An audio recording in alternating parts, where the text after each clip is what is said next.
Son Excellence, Monsieur le Président de la République, chef de l'État, dans l'un de nos conseils de ministres, a formellement instruit le gouvernement, à travers Monsieur le Premier chef du gouvernement, pour mettre en place un dispositif permettant de lutter contre l'insalubrité de notre pays. Vous constatez que la ville de Bangui est un peu sale, qu'on a quelques difficultés, l'état de la route aussi, il faut répondre à ces sollicitations parce que les citoyens le demandent, c'est important.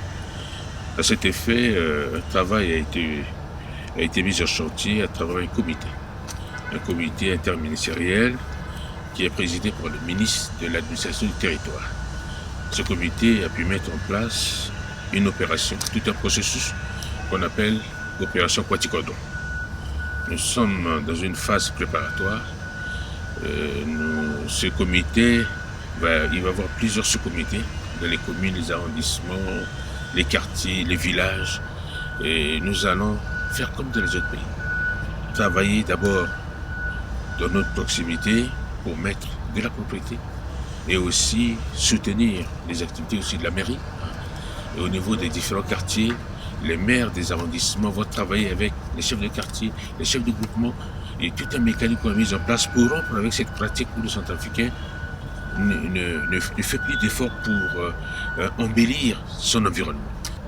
Et nous allons travailler pour montrer à nos populations qu'il est important de commencer par nettoyer sa maison, sa concession, tout autour, faire de telle sorte que les Centrafricains comprennent qu'il n'est pas bien de jeter un papier n'importe quoi par terre, de mettre dans une poubelle.